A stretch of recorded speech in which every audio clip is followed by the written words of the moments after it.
ആണുങ്ങളെല്ലാം മൊണ്ണകൾ. അനുവിന്റെ വീഡിയോ പരസ്യപ്പെടുത്തി മോഹൻലാൽ. കഴിഞ്ഞ വീക്കിൽ ഏറ്റവും കൂടുതൽ ഹൗസിലും പുറത്തും ചർച്ചയായ ഒരു വിഷയമായിരുന്നു അനുമോൾ ജിസേൽ വഴക്ക്. നിശ്ചിതമായ മേക്കപ്പ് പ്രോഡക്ട്സുകൾ ജിസേൽ നിരന്തരമായി ഉപയോഗിച്ചിരുന്നു. ഇത് മനസ്സിലാക്കിയ അനുമോൾ പരിശോധനയിലൂടെ ജിസേലിന്റെ മേക്കപ്പ് ഉപയോഗം കണ്ടുപിടിച്ചു.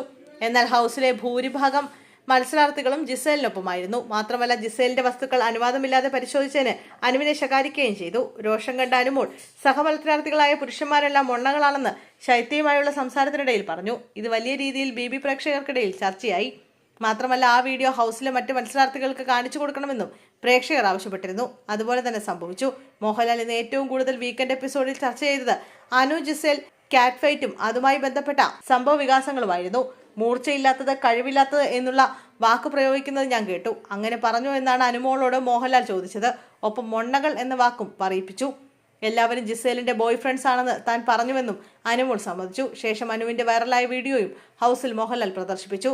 മൊണ്ണയല്ലാത്ത ഒരാളെയെങ്കിലും നമുക്ക് കിട്ടിയല്ലോ. അഭിലാഷിനെ കൺഗ്രാജുലേഷൻസ് എന്നും മോഹൻലാൽ പറഞ്ഞു. അഭിലാഷ് ഒഴികെ ഹൗസിലെ മറ്റെല്ലാ ആണുങ്ങളും മൊണ്ണകളാണെന്നാണ് അനു പറഞ്ഞത്. അനുമോൾ അത് പറഞ്ഞത് വളരെ മോശമായ കാര്യമാണ്. അങ്ങനെ ഒരു തോന്നലുണ്ടെങ്കിൽ നേരിട്ട് വന്ന് ഞങ്ങളോട് പറയണമായിരുന്നു എന്നായിരുന്നു വീഡിയോ കണ്ട ശേഷം അനീഷിന്റെ പ്രതികരണം. അനുവിനെ സംബന്ധിച്ചിടത്തോളം വേർതിരിവ് മനസ്സിലായിട്ടില്ല. അതുകൊണ്ടാണോ മൊണ്ണ എന്ന് പറയുന്നത്? അതുകൊണ്ട് അനു പറയുമ്പോൾ നമുക്ക് പ്രശ്നമില്ല. സർക്കാസ്റ്റിക്കായി പറഞ്ഞതാണ്. ജിസേലിനോട് ഇഷ്ടക്കൂടുതലൊന്നുമില്ല. പിന്നെ ഓരോരുത്തരുടെ ക്യാരക്ടർ വരുമ്പോൾ അതിന്റെ ക്വാളിറ്റി കാണുമ്പോൾ നമ്മൾ ഓട്ടോമാറ്റിക്കലി അടുക്കുമെന്നാണ് അക്ബർ പറഞ്ഞത്. അനുവിനോട് സംസാരിച്ച് ഒപ്പം നിന്ന് ഗെയിം കളിച്ചാൽ അയാളെ നല്ലതെന്ന് അനു പറയും. അനുവിന്റെ തെറ്റ് പറഞ്ഞു കൊടുത്താൽ, അല്ലെങ്കിൽ അനുവിനെതിരെ സംസാരിച്ചാൽ നമ്മളെക്കുറിച്ച് തോന്നിയത് പറഞ്ഞുണ്ടാക്കും. ഗെയിമിന്റെ ഭാഗമായി എടുക്കാൻ പറഞ്ഞാൽ പോലും വൈരാഗ്യ ബുദ്ധിയോടെയാണ് എല്ലാത്തിനെയും എടുക്കുന്നത്. അതുകൊണ്ടാകും ഇത്തരം ഭാഷ ഉപയോഗിക്കുന്നതെന്നാണ് അപ്പാനി ശരത്ത് പറഞ്ഞത്.